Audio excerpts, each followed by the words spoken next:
Well, boy, I don't know what happened to the opening of the show, but we're going to start it anyway. Let's do it. What's going on, everybody? It's it's Mike Patton, of course, host of Touring the AFC South. Of course, we are talking about the teams that are going to be facing the AFC South this year. And last episode we talked about the Seattle Seahawks, their off season, and how they would fare versus the AFC South. But we're going a little bit further south this time, going to the Bay Area. We're going to talk about the San Francisco 49ers. And I brought on someone that is in that area that has been definitely keeping up with the team. He is the guy over the 49ers wire, or the Niners wire. And, Yep. of course, all things Bay Area, Mr. Kyle Madson. What's going on, man? Chilling, man. Fired up that I guess there's kind of a football game on tonight. There's that Hall of Fame game going on, but fired up that real football's a month and change away. I can't wait.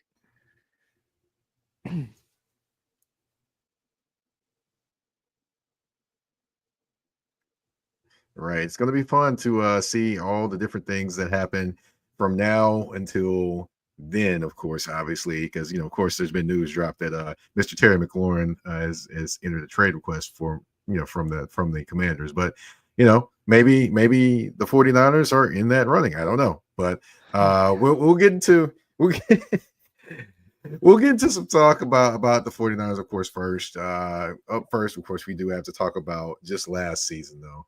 Wasn't necessarily what the 49ers wanted. Didn't make the playoffs. Rough injury history during the entire year. Juwan Jennings was the number one wide receiver for the 49ers last year. I don't think anyone went into last season expecting that to be the case. But just, I want to ask you, what did you think of just the season the 49ers had last year? It wasn't great, like you said, way short of the expectation they had going into the year, but it just got off to a weird start because of the Brandon Aiyuk contract stuff in training camp. And then Trent Williams is holding out and didn't report until I think the week the regular season started, or the week before the regular season started. Just as a weird vibe all off season. And then you watched how they played, and it felt like it was a team that was just at the end of a window and kind of knew it. They tried to piece together a roster that could be competitive, and it wasn't deep enough. They were too top heavy, and that's why a handful of injuries just really derailed them, and it never felt like they got off the ground. They lost in Minnesota in week 2. Yeah, it was week 2. They had a bad loss in Minnesota where they just didn't play great. And then they had a game the following week in LA against the Rams where they had everything lined up to win, and they couldn't.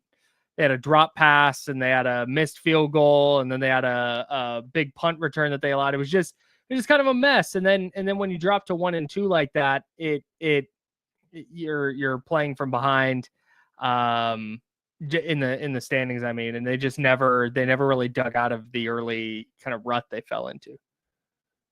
Right. Yeah, it was a little messy, to say the least. Right. So, as far as the off season, of course, there were key losses. One of those, of course, being Dre Greenlaw, Isaac Tuafonga. Then you have, a couple linemen leave, the cornerback leave. I mean, a lot of key losses. Which one do you think is probably the biggest loss that the 49ers took this offseason?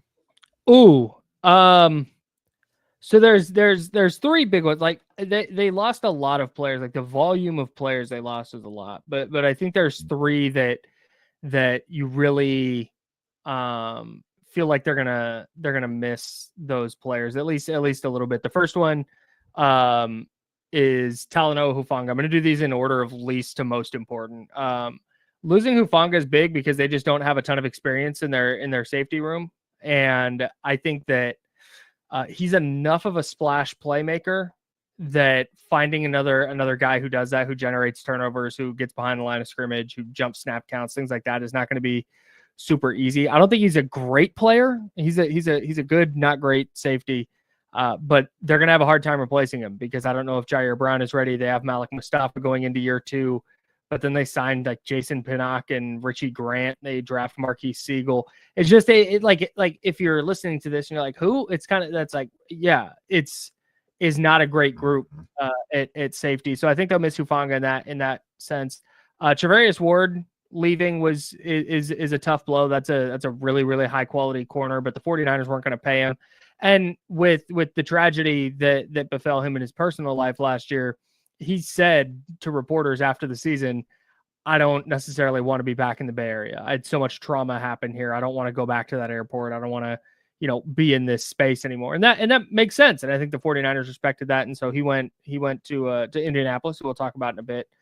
Indy got a good player. Travarius Ward can really hoop. And then Dre Greenlaw, man, that's the biggest one. Just from an emotional standpoint, when he came back against the Rams, it was week 15 or 16, I guess. Week 16, whatever it was against the Rams that he came back last year. He played the first half, and you could just see the Niners defense moves different when he's out there. So losing him was a pretty big deal. So if I'm answering which one is the most impactful loss, I think it's going to be Greenlaw. He's going to be really tough to replace.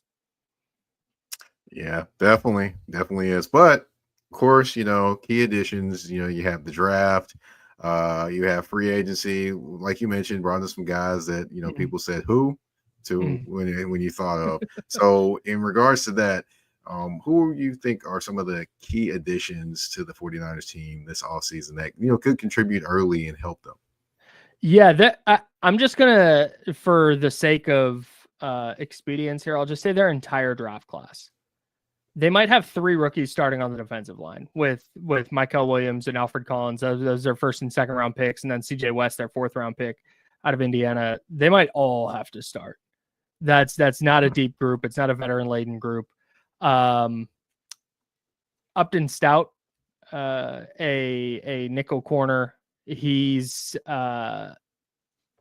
they may need him to start in the secondary. They may need Marquise Siegel, who I just mentioned, the safety, to start. They may need Nick Martin, a linebacker, a 3rd round linebacker, to start.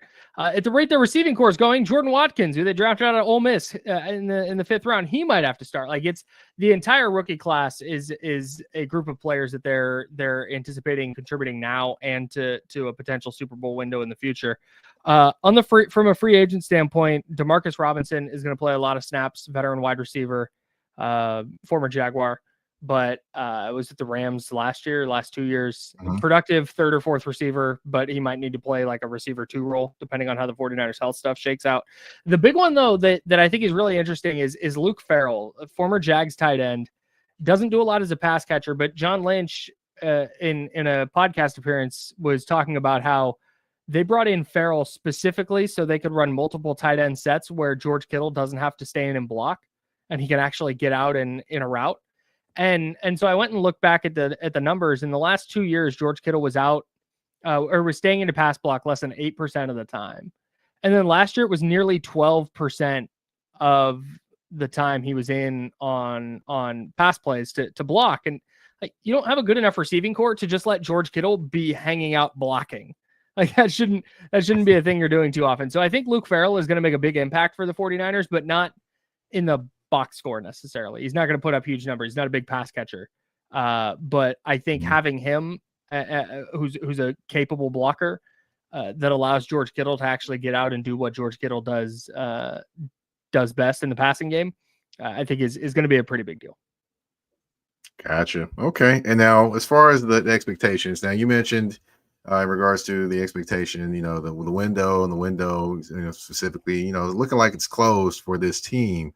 So what are your expectations for them in the NFC West? I mean, honestly, with me, I kind of see them as a team that potentially could do some damage, if all things click the right way, kind of a la the LA Rams a few years back when they had a lot of young guys that nobody had heard of.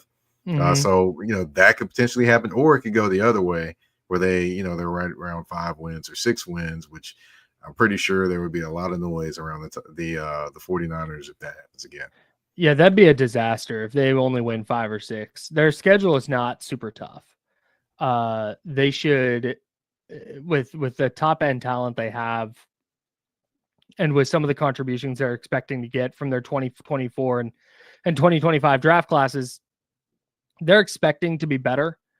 I don't think if you sat down with Kyle Shanahan and John Lynch and gave them truth serum, they obviously want to try to win a Super Bowl. But I think if you gave them truth serum, I think they would know, hey, you know what, this probably isn't a Super Bowl team. If everything breaks right, maybe they make a run. But they need a lot of things to go their way. I think the expectation for me is get to double-digit wins, make the playoffs, and whatever happens in the playoffs is, matchup related.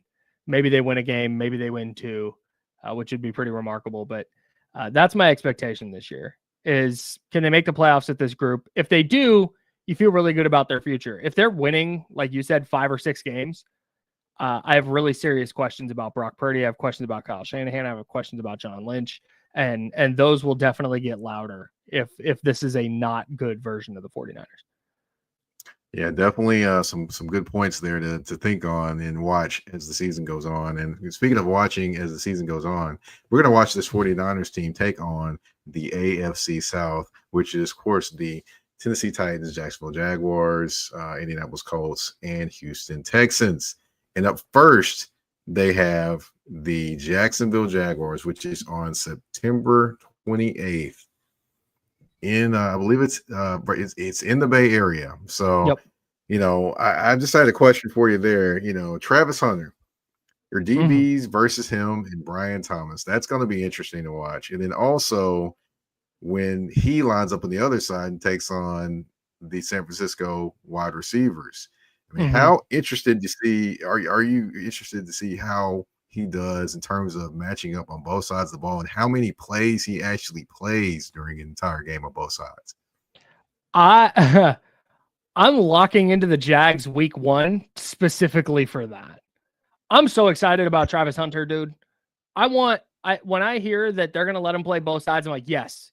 I want to see a dude step in and play 100 snaps a game and be awesome.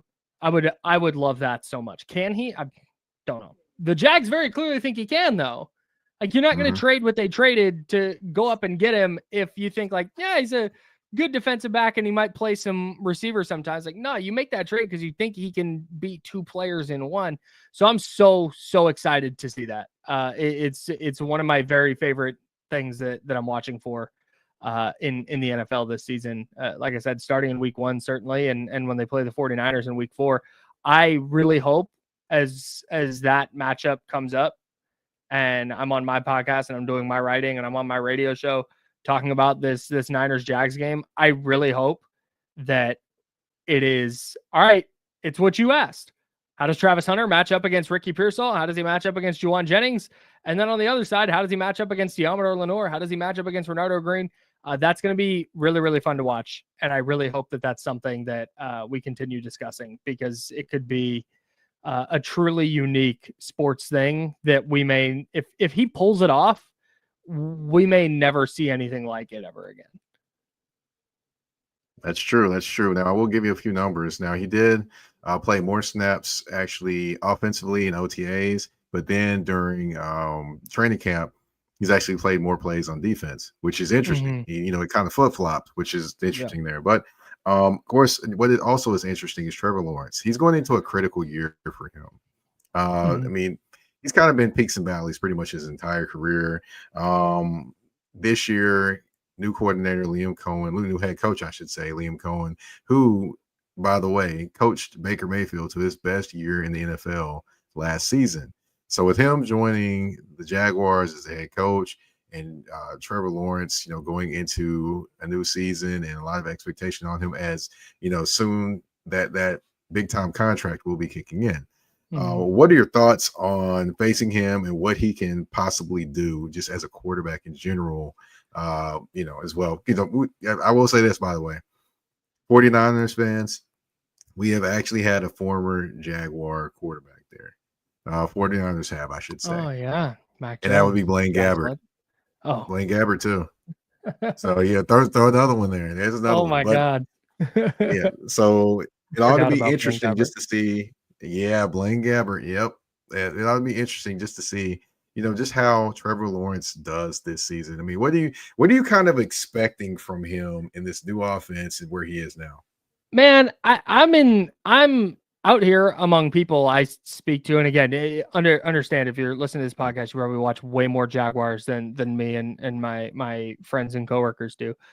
But the consensus among people that I talk to about football regularly is that like Trevor Lawrence stinks, and as long as he's the quarterback, the Jags are going to stink. And I just can't get there, man. I think Trevor Lawrence is good. I think he's super talented. I think that coaching staff or those coaching staffs, I should say, have been disasters. I think Liam Cohen's good. I think the Jags offense is going to be awesome. Now, is Liam Cohen a good head coach? Couldn't tell you. I have no idea if he has what it takes to be a head coach in the NFL. But I do think the Jags offense is going to be good. Brian Thomas is outstanding. Tank Bigsby and Travis Etienne is a really quality 1-2 punch at running back. Travis Hunter, if he is 75% as good at receiver in the NFL as he was in college, and if he plays that position regularly, like that's a really, really good group of skill players around a high level quarterback and a person I think is a really good offensive play caller and play designer. So I'm high on the Jags offense, man, and I'm high on Trevor Lawrence this year. I'm actually getting ready to do some fantasy football stuff, and I'm all in. Like I will buy all the Trevor Lawrence stock. For everybody who thinks that he's terrible and yeah, this interception, he made this play, and but what does he want? Nah. Trevor Lawrence is good. Liam Cohen's going to be the best offensive mind he's had at the head coaching spot since he's been in the NFL. So I'm very, very bullish on Trevor Lawrence this year. I'll say this, definitely going to be interesting to watch. I want to see if he can eliminate the peaks and valleys. That's the thing that kind of frustrates you when you watch him. He plays great for a little bit, and then he plays down, and he goes back up and goes back down. The consistency is where I want to see if Liam Cohen can get him to that level. Yeah, I totally feel that. Like, there's definitely been times where I've watched Trevor Lawrence, and there's those like 2 or 3 plays a game where you're going like, what was that? Like, what was he doing there? What did he see? What? Just right. I think that Liam Cohen is going to generate an offense or create an offense that just has more layups, easier throws, just kind of makes life easier on the quarterback. And I think that'll eliminate some of those valleys that you talk about. Like I said, I'm really high on that duo. Hey, I was really high on him a couple years ago and drafted him as my quarterback in fantasy football. I don't know if I can trust him enough to do that again. But, talking about another quarterback in this game, Brock Purdy, of course, there's going to be a lot of pressure on him because he's the big money guy now. So, to me, I wonder, is he going to have to, in this game, since the Jaguars defense has gotten better, and they're moving Eric Armstead inside now, which he should have never been outside to begin with the Jaguars. But anyway, they're moving him inside. You got Trayvon Walker, Josh Hines, Allen. They should be better against the run, so that could force Brock Purdy to have to throw the football up more. So if this is the case, with the Jaguars' improvements defensively, of course, Jordan Lewis adding in their secondary too, and Eric Murray from the Houston Texans, do you think Brock Purdy has enough in terms of weapons or just in terms of ingenuity out there that he could potentially pull off a few things and get this win if he has to put it all on his shoulders? Maybe he hasn't yet. He's never thrown a touchdown with the 49ers trailing with less than 4 minutes to go, which is kind of crazy.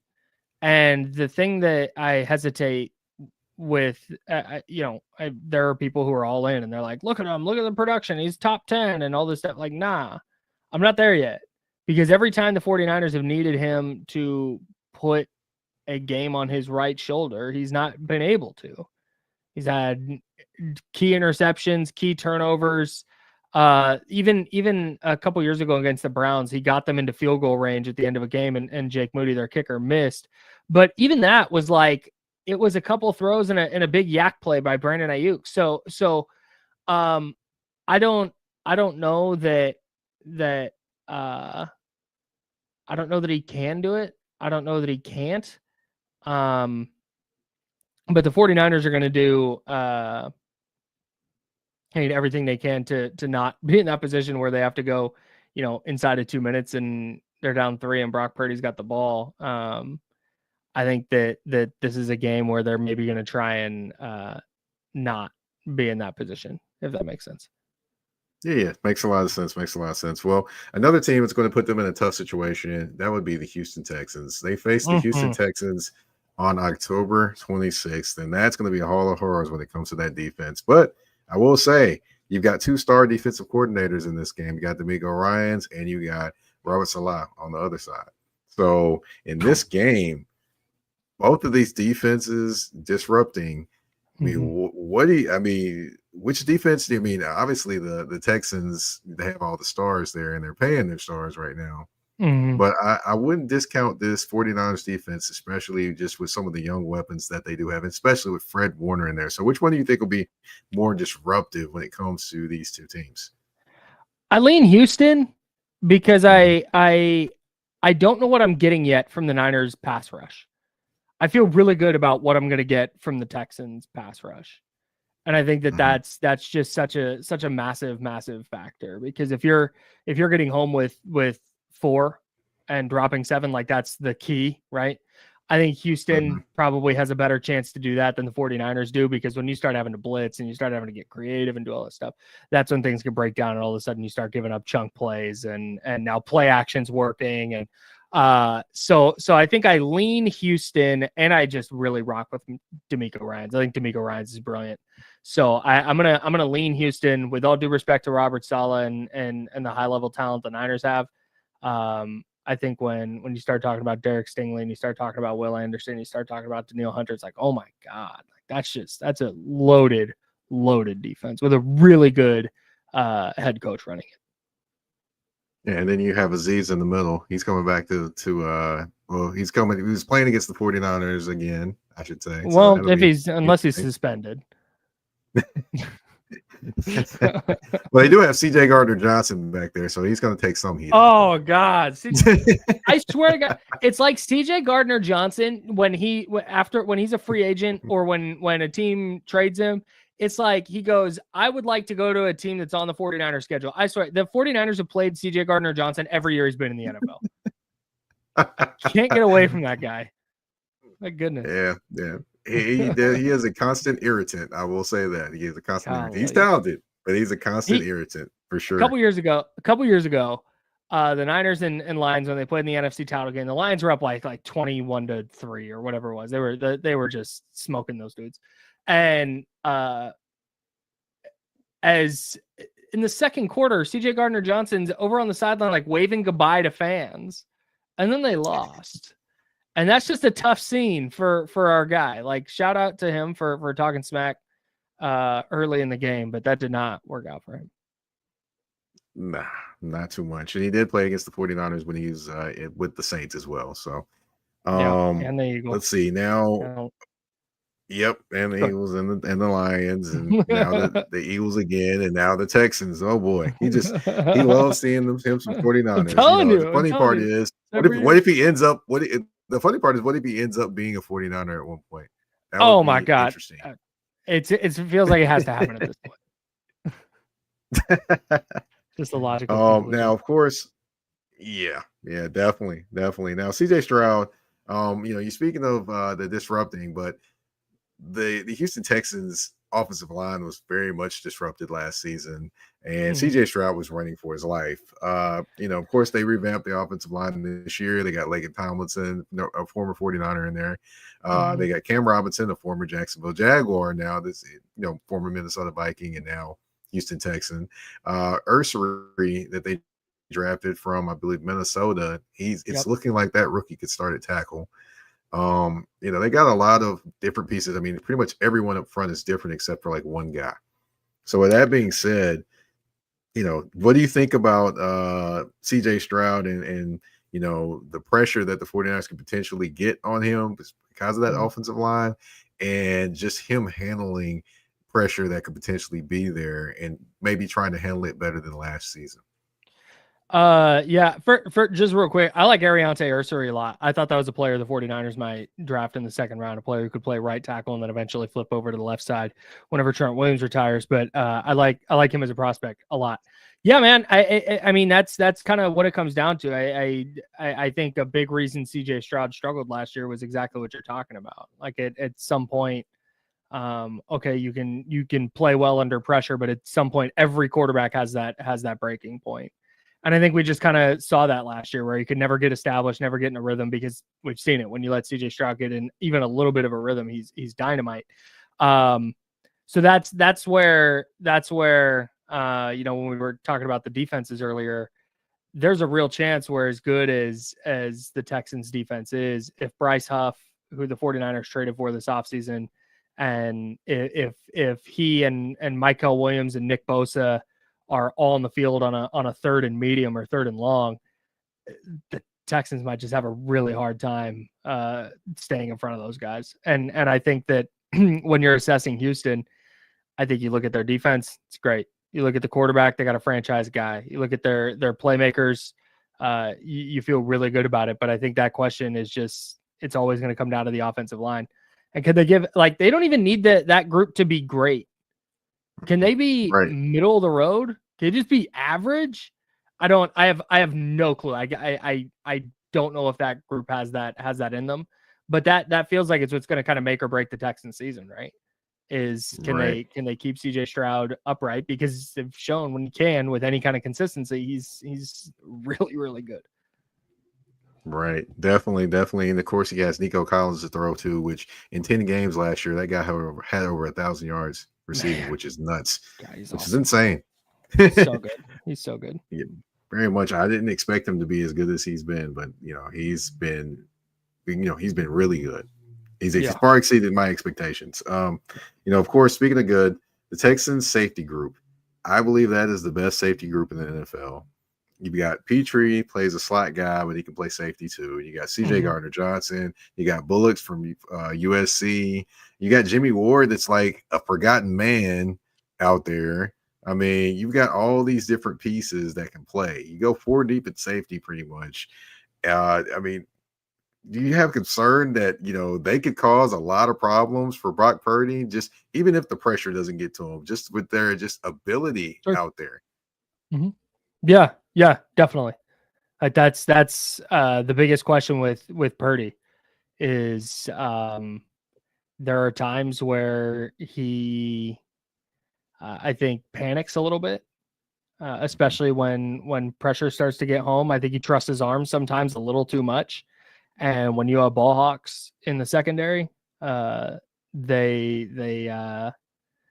will have opportunities for sure, especially if they're down, especially if the Niners are in a spot where they have to throw. That's been a dicey situation for Purdy in his career for sure. Also, shout out to Jimmy Ward. I'm just a huge Jimmy Ward guy. I think he's one of the most underrated players in football. I don't like I said, admittedly didn't watch a ton of Jimmy Ward last year, but man, in his prime, he was playing outside corner. He could play in the slot. He could play free safety. He could play down in the box like a linebacker. He's just, man, salute. Big Jimmy Ward guy. Yeah, I think honestly, I do think, at some point he potentially could be traded somewhere. I still feel he might be, just because he's the odd man out. He's like the 4th man in the rotation. So we'll see what happens there. Wow. But got to move on from the 49ers and Texans and move on to another team with a bright young star at quarterback. That would be the Tennessee Titans. Cam Ward, the number 1 overall pick, takes on the 49ers.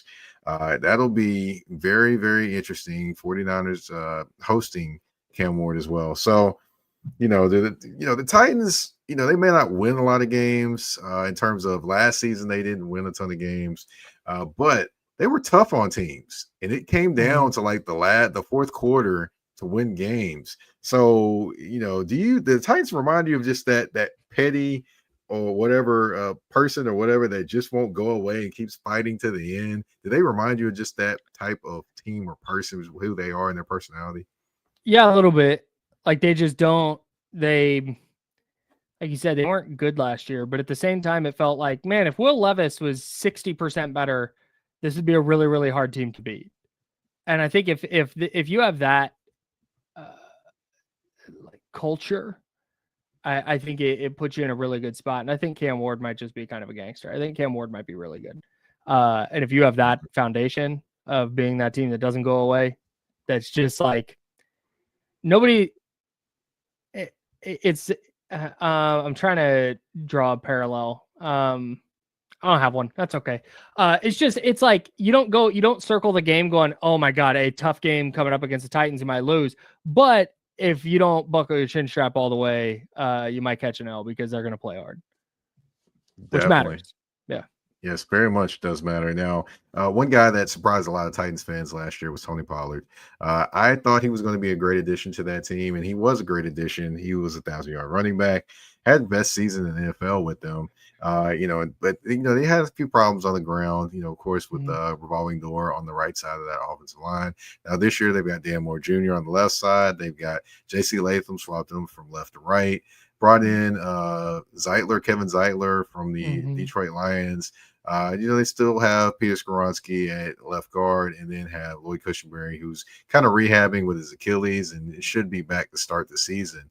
So with that, maybe an upgrade in the offensive line, how much does that make Tony Pollard even more dangerous? And if he's more dangerous, maybe make Cam Ward a little bit more dangerous with the play action game, perhaps. Yeah, man. And that's a huge concern for the 49ers against every team, I think, because I mentioned their young defensive line earlier. They don't have, as of right now, they don't have a ton of established run stoppers. So if that revamped Titans offensive line is of any kind of quality, that ground attack could be a significant issue. And then I think it goes to the second level too. D Winters is a guy who's probably going to start for San Francisco at the will linebacker spot. He's a little over aggressive. So if Tony Pollard's getting downhill and he's rolling, and now all of a sudden you got D Winters biting on play fakes, and now the middle of the field's open, it could be a little bit of a mess for sure. Yeah, it's going to be interesting to watch. And then, of course, I do have to mention, the vet wide receivers. No, I'm going to talk about Jeffrey Simmons. I'm sorry. Jeffrey Simmons this season, he came into this season 20 pounds lighter. He actually is moving around, flying around. And, he talked about how last season kind of weighed on him, and just, he thought about that a lot and kind of, I guess, repurposed those thoughts into getting ready for this season. With how he's able to move, and he's probably going to move around on that offensive line some, just basically based off of what he was talking about. So how does that sound to you? A big 310-pound man being able to move around that offensive line, the defensive line, and you throw in there, they do have Devondre Sweat in there, which he's a big mammoth man as well. So imagine that man moving around and just leading that defensive line versus the 49ers offensive line, which, it has taken a little bit of its hits over the last couple of years. Yeah, man. Jeffrey Simmons is a problem no matter where he's lining up. He's not Aaron Donald, so I'm not trying to say all that, but it's that same type of deal. When you play Aaron Donald, when you play Chris Jones, when you play DeForest Buckner, it's just, where's that guy lined up? Where's he at? And I think that the 49ers offensive team meetings leading up to that game against the Titans are going to be very focused on going away from wherever Jeffrey Simmons is, because there's not a ton of like true game wreckers at defensive tackle in the NFL.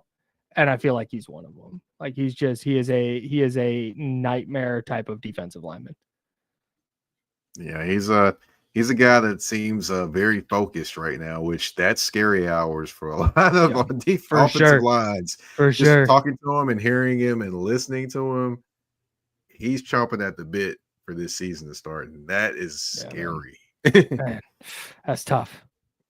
Definitely. Of course, last game we want to get into, the 49ers versus the Colts, December 22nd, Monday Night Football. The whole world will be watching the 49ers and the Colts. Now, at this point, December 22nd, hopefully both teams are competing for a playoff spot. So this game can be, not flexed out of Monday Night Football, or be, something that's entertaining for everyone. The Colts, I would say at this point in the season, the Colts are either going to be really good or competing for a playoff spot, or they're going to be looking at what are we doing with the quarterback position. If they are, of course, in and out of the playoffs, do you think What do you think happens with that quarterback situation? Because I'm looking at it, and you've got Anthony Richardson, you've got Daniel Jones, and Anthony Richardson starts one practice, Daniel Jones starts the other. They're rotating with the ones, and from all accounts of what I'm hearing, Anthony Jones has developed a changeup to the fastball that he throws a lot, and it's looking like he's got more touch and things like that. Now, the big thing with him is health, and then also being able to maintain those different things. And then, to me, I think they're setting it up for Daniel Jones to lose the battle to Anthony Richardson, and I should say for Anthony Richardson to win the battle, not Daniel Jones to lose the battle. But I think they want Daniel Jones to lose that battle and Anthony Richardson to win it. However, we'll see what happens. But of course, we have a season to deal with too. So as far as that quarterback situation, I mean, is it one that you could expect to change during the season just from an outside looking in? Do you think it could change during the season for them at different points? Yeah, I think they want Anthony Richardson to win that battle because it's what their entire front office life depends on. Like if Anthony Richardson, here's what I'll say about this. If the Colts are fighting for a playoff spot on December 22nd, either the AFC South is really, really god awful, or Anthony Richardson is the starter and he's figured it out. Because I don't think there's a scenario where we're sitting here on December 22nd, Daniel Jones is the starting quarterback, and the Colts are like fighting for a playoff spot. I think if Daniel Jones is their quarterback, they're going to be super duper mid. If they are a playoff team, it's because Anthony Richardson has started to pan out. And I don't think he's going to have some leap where he's completing 65% of his throws and he's doing all that. But I think his talent level is so high that if he gets to slightly below average instead of in the basement below average, it could be a really effective version of Indianapolis offense. I'm not going to bank on that. So my guess is by the time the 49ers and Colts play, even if Anthony Richardson's the starter and has been the whole year, then cool, let's talk playoffs. But if Daniel Jones is the starter to start the year, or if Anthony Richardson's been benched, I think it's because the Colts are not really going anywhere. Yeah, definitely. I hear you there. And also, I will say another factor in their record as well is going to be Jonathan Taylor, because he had 1,300 yards. He had the quietest 1,300 yards probably in NFL history, in my opinion. I mean, I honestly did not know that he had 1,300 yards last year, Jonathan Taylor, until I looked it up. I was like, wow, he had over 1,300 yards. It was very quiet.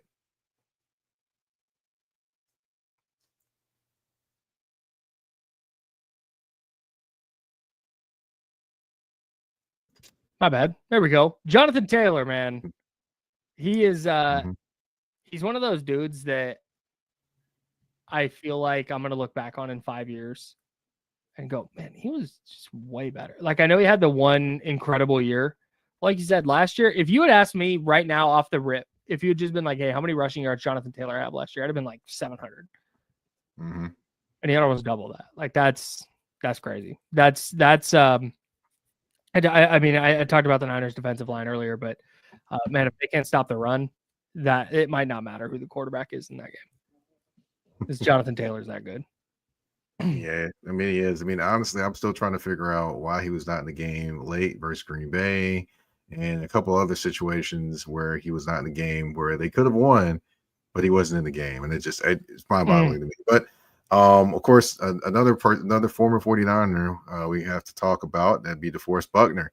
He's a big man up front, and he's still making things happen. Even though he's been in the league probably like 10 years at this point.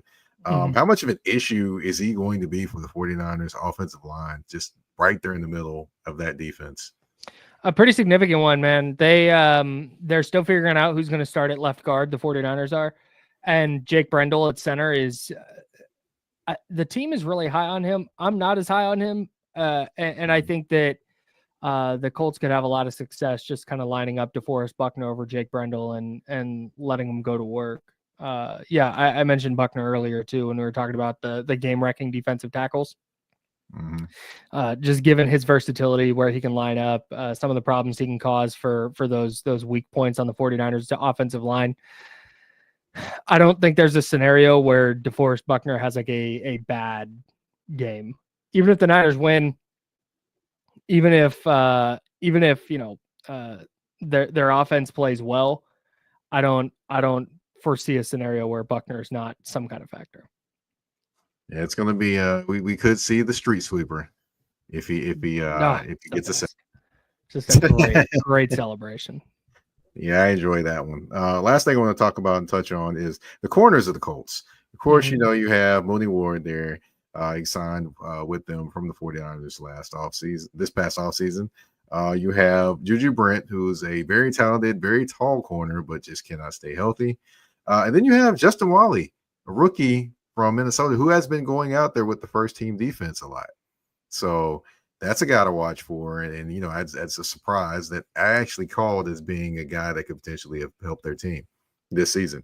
And then, of course, you have Kenny Moore in the slot. So with these guys here, I mean, honestly, they have some talented guys, and they have the former Cincinnati Bengals defensive coordinator as well that likes to be really crazy on defense. I'm crazy in a good way. And, you know, bring blitzes from all different angles and have corners matched up man to man. So with that being said, how dangerous can this crew be? I think this crew can be very dangerous to Brock Purdy, especially his wide receivers, being that, you know, some of them might not be on the same page because they may be younger wide receivers. Sure. Yeah, I think Travarius Ward is going to take it upon himself to have a great game. He's that good of a player that if he wants to lock in and just kind of shut down whoever, whether it's Juwan Jennings, whether it's Ricky Pearsall at that point, whoever it is, could just kind of take him out of the game. We saw him do that in San Francisco with DK Metcalf from the Seahawks. He would just follow DK Metcalf around, and DK Metcalf always had a bad game, and Travarius Ward always had a good game. It's just kind of how it went. So, yeah, man, I don't know a ton about the Colts secondary, but if Travarius Ward is going to take it upon himself to eliminate whoever the number one wide receiver is, yeah, I could see that being a problem for sure. Now they do also have Cam Bynum they signed from the Minnesota Vikings, who he of dance celebration fame. So that'll be interesting to see what kind of interesting celebrations he has for the Indianapolis Colts. But I mean, I will watch Indianapolis Colts games to see those celebrations. No, for sure. Yeah. And if you don't catch it during the game, the NFL will post it. They love posting that on social. Definitely. They definitely do. So, you know, I did notice one thing when we were talking about the 49ers. Brandon Aiyuk's name did not come up a lot. So, yeah, I know he's still battling back from injury, but, you know, do you expect much of him this season? Nah, they don't have a timeline for his return yet. So if you missed it, he tore his ACL, his MCL, and had additional damage in his knee in week 7. That was October 20th last year. They don't have a timeline for his return. They're not. I'm very seriously doubting he participates in camp at all. I've got like week 9 circled for his return, and that's just totally guessing. That's just middle of the year. And if that's when he's coming back, week 7, week 8, week 9, he's probably limited his first couple of games, and then it's just about getting that play speed and that play strength back. So I'm not expecting a ton out of Brandon Aiyuk this year. Anything they do get from him, I think is found money. I think the Brandon Aiyuk production or return to being a really productive receiver is probably more like a 2026 thing. Gotcha. So just want to get some final thoughts from you when it comes to the 49ers. Of course, among the against the AFC South, and then also, you know, what are your thoughts just them in terms of competing against the AFC South, and what do you think is going to be crucial there for them? And then overall, what do you think, or how do you think they fare when it comes to the NFC West and NFC? The AFC South is I think a division that the 49ers circle and say this should be 4 wins. It's really hard to sweep a division. So I think if they're going 3-1 against Tennessee, Houston, Indianapolis, and Jacksonville, I think that's probably a good goal. If they're splitting those 2, or if they're splitting those 4, or winning fewer than than 2. Did I say that right? If they're winning 1 or 2 games against the AFC South, I think it means the season's not going great for the Niners, or teams like Houston and Jacksonville are awesome, or the Colts catch them on a bad night or something. I don't know. I would expect the 49ers to win 3 or 4 against the AFC South though. And then as far as the NFC West, I think it's wide open. I think the Rams probably win the division, but like I said, I've got the 49ers at 10 wins or so, 10 or 11. That should get them into the playoffs, and then who knows? They're probably a first or second round exit, given how good some of the teams are at the top of the conference. Gotcha. Okay. All right. Well, I want to thank you for coming on, Kyle. I mean, we met back in our days of the Titan Wire. Remember that? Salute the Titans Wire, bro. Absolutely. Yes, sir. So we met back in those days. But yeah, I just want to thank you for coming on, talking about the 49ers and kind of giving insight as well. Can you tell everyone where they can find you on social media, on radio, wherever they can find you, writing too? Yeah, man. Kyle A. Madson, Madson on Instagram, Twitter. NinersWire.com is the website. Candlestick Chronicles is the podcast. If you're into sports talk radio and Sacramento Kings talk, you can find me on ESPN 1320 in Sacramento. People listen to radio. I'm everywhere. There you go. He definitely is everywhere. Of course, I guess I need to find out how he does it. Now he manages his time. But of course, my name is Mike Patton. I'm the host of Touring the AFC South. You can find me on the artist formerly known as Twitter at Mike Patton82, MikePaton 82. Of course, you can find me on Instagram and Threads at that's THA, not THE, _general_MP. And you can find Touring the AFC South on all listening platforms, whether it be Spotify, Apple Podcasts, iHeartRadio, Amazon Music, you name it, we are there. And we are also on the Mike Patton Network on YouTube. I want to thank you all for tuning in to this episode. Wow, episode 348 of Touring the AFC South. Wow, I can't believe it's been that long, but hey, it has been. But thank you all for tuning in to this episode of Touring the AFC South. We're out. Peace.